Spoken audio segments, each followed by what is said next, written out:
Love is truly unconditional in the Jewish spiritual teachings. It's all about giving, not even about receiving.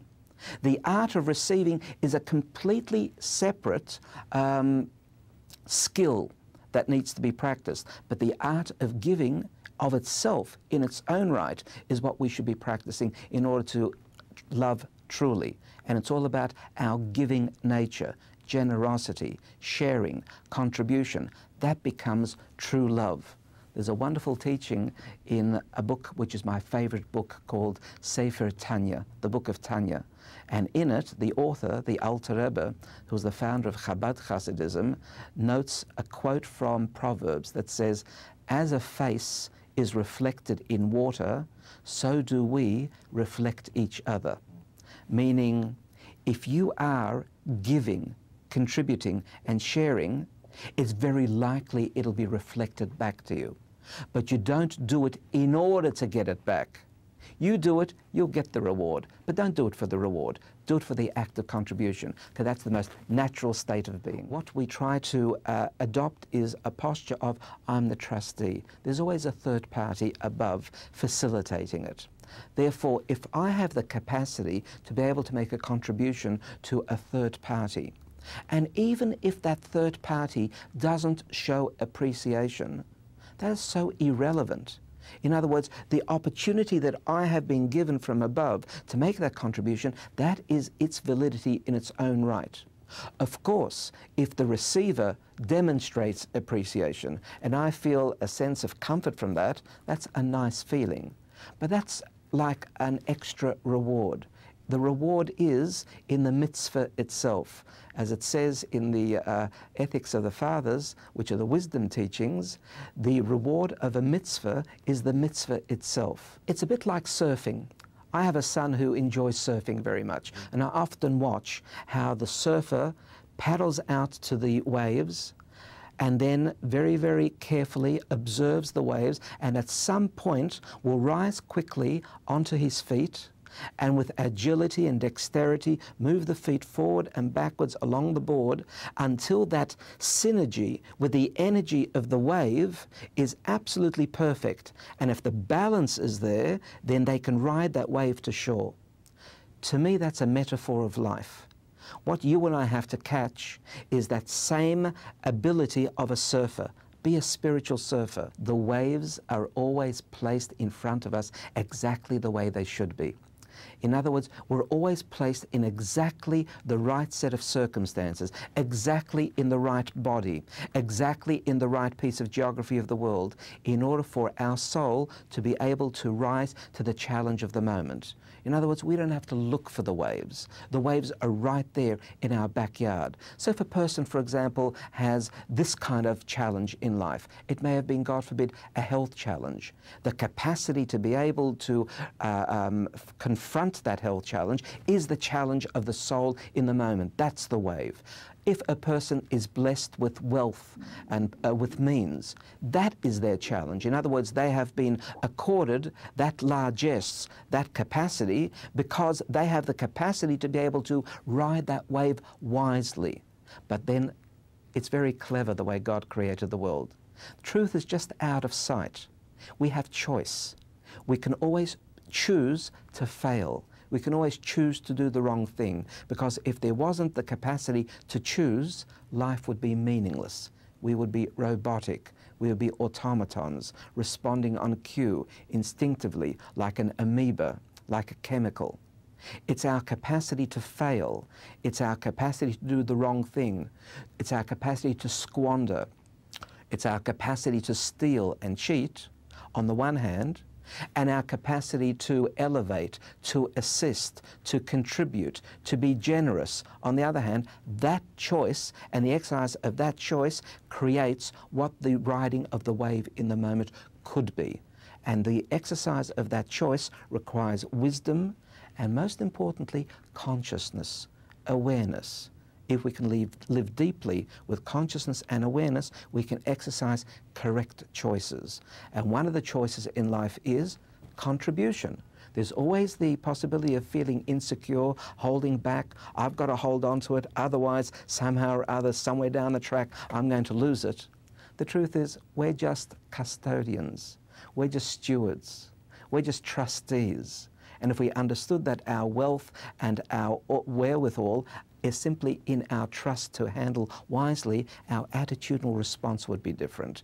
And then we'll be able to contribute and share in the way that it's intended to be shared. And the most important aspect of being able for one generation to pass on to another generation, be it wealth, be it knowledge, whatever it is through modeling. In other words, if the generation of the now happens to be wealthy, happens to be knowledgeable, happens to have access to academic prowess or whatever it might be, it's the way that they use those gifts which have been entrusted to them that becomes the most powerful factor to educate the younger generation. But if we are able to live valuable lives that model principle, that model the principles, for example, of the Torah, that has, as Maimonides explains, 10 levels of charity contribution, from higher to lower, each one valid, but each one higher. So that, for example, the highest level that Rambam Maimonides speaks about is not to give it even anonymously, which you and I might consider a very high state of generosity, but to give it in such a way where the self-esteem of the receiver is maintained. How's that achieved? By entering into partnership. Silent partner, contribute funds so that another person can actually self-actualize their life and become a person of worth and meaning, and the result of that partnership situation maintains the integrity of both. That's an example of wisdom.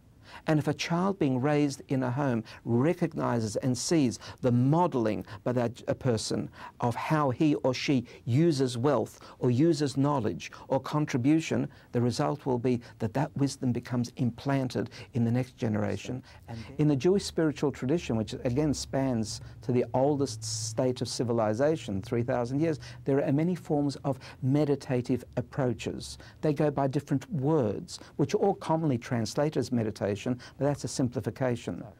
But the two actually that I strongly advocate is the use of meditation to internalize a teaching, which is what I was referring to before, and there's a methodology in terms of that called hitbonenut, so that the manual does become alloyed and does become expressed in the changeability of our environment. It's never the same because there's a constant dynamic of change around us. But if the wisdom is implanted and we have it firmly embedded, then our capacity to be able to respond to the challenge in a wise fashion, no matter how the challenge changes, becomes elevated. We're able to do it. And the other one, in our day and age, when we are being buffeted by the winds of change, when media is intruding into the private space of mind and bedroom, then under those circumstances, we need really to practice a meditative approach that elicits what's commonly called the relaxation response, the capacity to attain balance, to attain physiological well-being, health and wellness. As the Hasidic teaching goes, a little bit of light pushes away a lot of darkness. Doesn't take much. When you find one inspirational person and that person affects a lot of people, whereas negativity and evil, well, we recognize it, but it hasn't got that same loud effect, quite the contrary. But one inspirational person inspires. Now, media has the capacity to inspire, to be able to have inspirational television, film, that is able to demonstrate the principle, the ethics, the wisdom, the positivity, the courage of conviction, the capacity to be able to show our relationships in a positive light, not just interpersonal relationships, relationships with the earth, gentility and consideration for ecology, for environment, the consideration for the well-being of animals, not to treat cruelly, to use our food production mechanisms in a way which isn't exploitative and extortative, that we don't try to fool customers with colouring and with other poisons that create long shelf life and close our eyes to the immense hurt that we're causing the health and well-being of millions of people because of greed of commerce and cruelty of animals in the way that we slaughter and maintain them. All these things, all these factors which arise from becoming a gentle individual, empathic and generous, the media has a very major role in order to educate and create, to draw from what exists in potential state in each person, that generosity, that chesed, that act of gentility. That's all it needs. It needs awakening. I think of the United States and all the JCCs that exist and their functionality, how these can be leveraged by having a kind of a SpiritGrow or GeneroCity annex within their centers or extended to their centers that actually is dedicated to this aspect of growth of individual. And it is definitely something that can be replicated almost anywhere in the world. I'd like to be able to have the opportunity within the GeneroCity format, perhaps at the ranch, to get together a group of leaders, a group of individuals, and to be able to share these various aspects of how we can make that contribution to the otherness of the world in this meaningful way. And I think that there's a lot that can be learned by way of inspiration, methodology, insight in that kind of a gathering.